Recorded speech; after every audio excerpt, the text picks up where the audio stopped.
Neider Yesid López Uñate, alias Primo Gay, no es un cabecilla tradicional, no reparte panfletos ni se oculta en la selva sin dejar rastro. Hace exactamente lo contrario, se muestra, se exhibe, se viraliza. Con apenas 23 años se convirtió en uno de los rostros más visibles de las disidencias del Frente 36 de las FARC en Antioquia, no solo por su prontuario violento, sino por algo mucho más inquietante, su dominio del escenario digital. El contexto en el que se remiten estas nuevas cabecillas de las disidencias data de 2016, cuando con la firma del acuerdo de paz entre la guerrilla de las FARC y el Estado colombiano, los mandos medios pues quedaron en el limbo, porque los mandos rasos pues fueron casi que neutralizados a través de un sistema de subsidios y de prebendas, y los mandos altos pues con cuotas burocráticas dentro del Estado colombiano y los territorios. Los mandos medios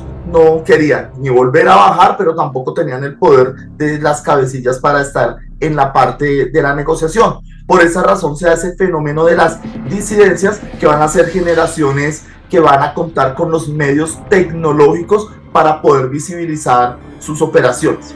En la década de los 90 las FARC se hicieron mediáticas gracias a los atentados a estaciones de policía, población civil, los famosos cilindrobombas, con los cuales llamaban la atención de los medios de comunicación. Este punto es fundamental. Los grupos armados ilegales siempre han necesitado captar la atención de los medios de comunicación para hacer sentir que están vigentes dentro del mapa del conflicto armado.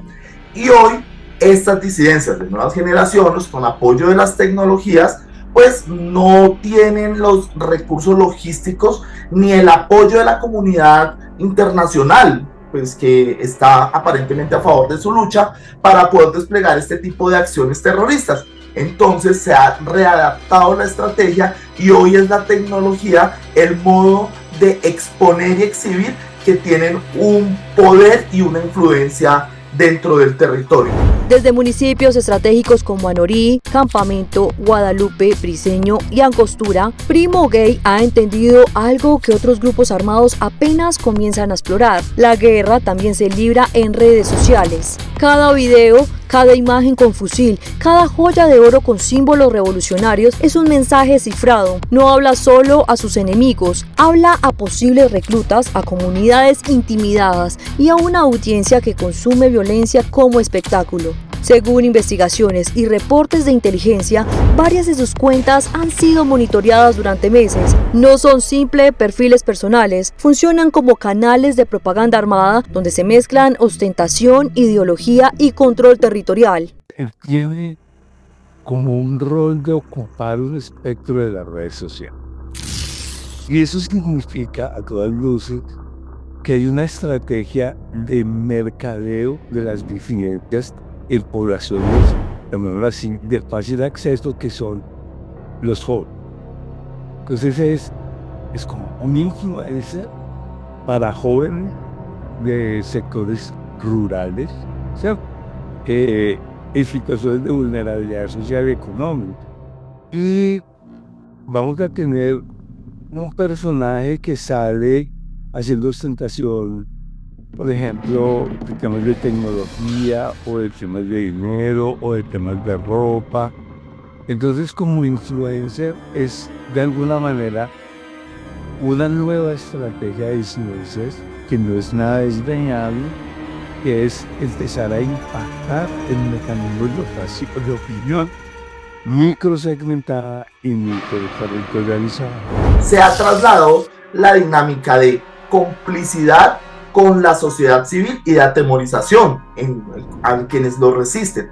Entonces, como muy bien lo dices, en la década de los 90 existían los panfletos, existían los medios de comunicación como la radio, de los cuales los grupos armados ilegales tenían un alto poder, a una estrategia que es mucho más viral y que mata a dos pájaros de un solo tiro, porque tiene un alcance global y a la vez un alcance local.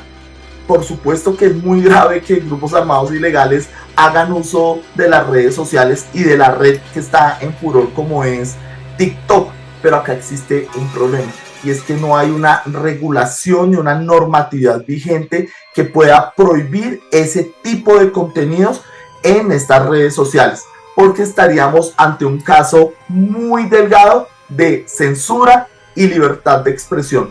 La plataforma puede decir, vamos a eliminar los contenidos. ¿Cuáles serían los criterios para eliminarlos y cuáles serían esas fronteras en las que esa eliminación de contenidos terminaría volcándose a un acto de censura generalizado? Son las consecuencias que vivimos de un mundo que democratiza la información en las redes sociales, pero se debe exponer a todo tipo de contenidos.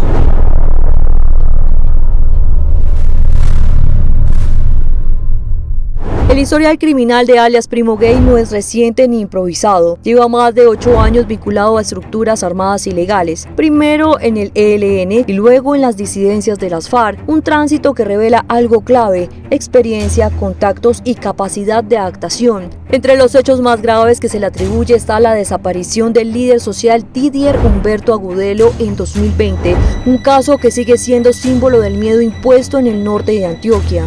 A esto se suman atentados con explosivos, hostigamientos armados y ataques directos contra la fuerza pública. Antioquia tiene capacidad de mecanismos de infiltración en zonas urbanas, captación de mercados ilegales, de lo que llamaríamos los préstamos de gota a gota. Antioquia tiene, digamos, todo lo que sería posible para el desarrollo de una red, de un grupo delincuencial organizado, o llamémoslo mejor, de un grupo armado organizado, si lo podemos decir, es un GAO residual que está en proceso de transformación, de innovación, ¿cierto? Y de sobreespecialización en los sectores de las rentas criminales. El 16 de noviembre de 2023, en la vereda Puerto Rico, municipio de Anorí, una acción coordinada dejó 2 soldados profesionales muertos y otros 2 heridos. Meses después, el 28 de agosto de 2025, otro ataque en San Andrés de Cuerquía terminó con la vida del soldado Sneider Alejandro Pineda Solarte.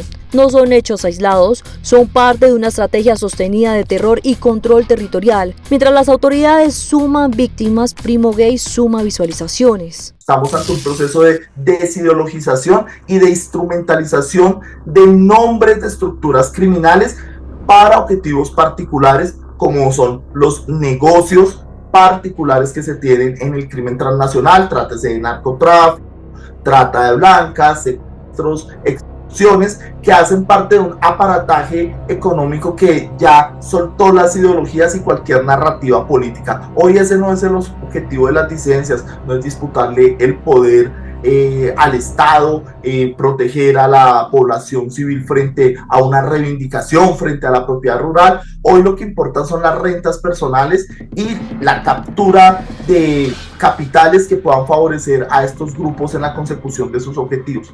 Y por esa razón, en el caso de Primo Gay, su permanencia y su enclave en el territorio no es gratuito, e incluso su disputa en estos momentos con el clan del Golfo obedece a una disputa muy compleja por rentas ilegales que no son controladas por el Estado y en las que se mueve no solo un poder económico, sino un poder sociocultural en el momento de ofrecerse como proveedores de la comunidad en donde están haciendo influencia. Estas organizaciones, como en el caso de Amalfi, han aprendido a atacar los helicópteros con los drones, entonces no tenemos un mecanismo para proteger operaciones helicoportadas. Cuando hablo de logística, el déficit presupuestal es tal que en algunas unidades no hay ni siquiera recursos para combustible y para poder movilizar tropas en tierra. Cuando hablo de los batallones de entrenamiento y de reentrenamiento en situaciones críticas, estoy hablando de que no cuentan con las capacidades de innovación para enfrentar este tipo de amenazas híbridas en las cuales está mediada las comunidades o la sociedad civil como un mecanismo defensivo o como arma ofensiva de estas organizaciones. hay cooptación de gobiernos locales, hay cooptación de juntas de acción comunal. Hace poco a un señor militar activo, ellos han introducido una nueva línea que no tenían las antiguas organizaciones y se han hecho muy fuertes en gestión y política social. Entonces están haciendo escuelas, hacen placas huellas, generan cooptación de las comunidades a través de mecanismos de resolución de conflictos domésticos, hacen una suerte de jueces de paz en las zonas veredales, es decir, empiezan a hacer a todas luces una estructura paraestatal. La respuesta institucional no tardó. El alcalde de Medellín, Federico Gutiérrez, anunció recompensas de hasta 200 millones de pesos por información relacionada con atentados terroristas y 100 millones específicamente por alias Primo Gay. De artefactos explosivos improvisados, los cuales son instalados de manera constante e indiscriminada por parte del grupo armado organizado Estructura 36, al mando de alias Primo Gay, a quien se le vincula con el ataque a una torre de energía de EPM. El gobernador de Antioquia, Andrés Julián Rendón, reforzó el mensaje tras el asesinato del soldado Pineda Solarte, ofreciendo una recompensa similar por el cabecilla del Frente 36. Pero lejos de esconderse, Primo Gay aumentó su exposición. Cada publicación parecía decir lo mismo. Aquí sigo y no me pueden parar. Ni el ELN, ni Disidencias FARC, ni el Clan del Golfo tienen voluntad de paz. Lo único que tienen como propósito es enriquecerse fruto de las distintas rentas criminales que pretenden explotar, sembrando de paso terror y muerte en los distintos rincones de Colombia y por supuesto de Antioquia. Alias Primo Gay, responsable de un secuestro, y la imagen que me queda a mí además es el secuestrador abrazado con el secuestrado. Entonces, ¿de qué da cuenta de eso? Del daño tan grave que se le hace a la tranquilidad de los antioqueños. Este personaje es un influencer que muestra un estilo de vida a poblaciones de jóvenes, de sectores rurales, en situaciones de vulnerabilidad, como la gran salida a un proyecto de vida realizable. Y eso es lo preocupante, que el Estado no tiene ofertas en política social para poder introducir una narrativa y una práctica social eficiente que impida esa cooptación. Entonces, un joven en estado de vulnerabilidad, cada vez hay menos jóvenes que quieren trabajar en el campo. O sea, la bolsa de empleo del trabajo agrario está cada vez más debilitada. Entonces, vamos a ver jóvenes en sectores campesinos que van a querer tener esos estándares de vida, ese estilo de vida, y van a encontrar una oferta para una suerte de realización social, de reconocimiento social en ese tipo de organizaciones. Primo Gay sin duda es el enganche para una nueva forma de reclutamiento en una guerrilla digital que no necesariamente necesita miembros activos solamente con fusil al hombro en zonas rurales, sino vamos a tener nuevos miembros de estas organizaciones infiltrados en ciudades, con armas cortas, con capacidad tecnológica, con capacidad, digamos, de generar terror y de hacer actividades cada vez más focalizadas y centralizadas de mediano y alto impacto. Uno de los elementos más perturbadores del caso de Primo Gay es la participación activa de su núcleo familiar. Su madre, Marta Doris López Roldán, acumula miles de seguidores en TikTok, donde publica mensajes de apoyo a su hijo mientras cumple detención domiciliaria, exhibiendo incluso el brazalete del IMPEC. Su hermana, Juliet Andrea Uñates López, alias La Prima, sigue el mismo patrón: redes sociales, mensajes cifrados y vínculos sentimentales con otros integrantes armados como Osvaldo Enrique Agudelo, alias Manuel Guaricho. Lejos de ser descuidos, estas publicaciones han permitido a investigadores ubicar fincas, rutas y movimientos de la organización. TikTok se ha convertido en una fuente de inteligencia involuntaria. Son cooptaciones de núcleos familiares, ¿cierto?, que juegan roles, digamos, estratégicos en una organización que funciona más a manera de red. Estos ya no son los ejércitos, digamos, de los 80s o los 90s, como en el caso de las FARC después de la séptima conferencia, que intentaban copar el territorio por ocupación, la estructura de la familia fariana, las zonas campamentarias. No, esas son mecanismos de redes donde están unidades, grupos familiares, grupos barriales, comunidades juveniles, que no están ocupando un territorio, pero que sí mantienen interconexión. La viralización de los criminales en redes sociales ya tiene un antecedente en México con el Chapo Guzmán, con su estructura familiar que visibilizaban no solo las acciones del narcotráfico, sino el proceso familiar en la criminalización de estos grupos, en la captura de sus familias. ¿Y qué es lo que estamos evidenciando con esta legitimidad? Que exponerse en las redes sociales tiene una ventaja, y es que, claro, van a tener muchas personas que pues van a estar en contra, estructuras estatales que pues van a estar con las manos atadas para poder proceder, pero aquí viene lo preocupante, y es que esa viralización genera seguidores y personas que están a favor de estos discursos. Y esto empieza a generar dentro de la sociedad un tema bastante preocupante, y son las relaciones de complicidad que hay entre el criminal que se expone y el actor social que lo justifica.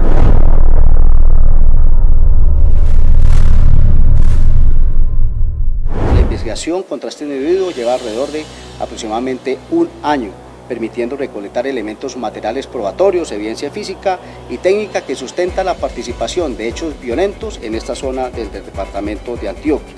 La captura de Elquides de Jesús Velázquez Piedradita, alias Richard, explosivista del Frente 36, marcó un punto de quiebre. Richard, proveniente del ELN, llevaba 3 años en la estructura y era clave en la logística armada. Pero lo más alarmante es lo que revelaron las investigaciones. Un dron de alta gama con control profesional y largo alcance usado para vigilar corredores estratégicos, anticipar operativos y reforzar el control intimidatorio sobre comunidades rurales. Este cabecilla, quien estaba en el sector de San Andrés, se nos movía hacia el sector de Toledo, se movía entre Yarumal, en algunas ocasiones en ese límite que mantienen con el municipio de Briceño, se movía hacia el sector de Briceño y lograba evadir la presencia, la acción ofensiva de la fuerza pública. Hemos sido ingenuos al creer que la tecnología solo tiene un uso y una adaptación por parte de actores que estamos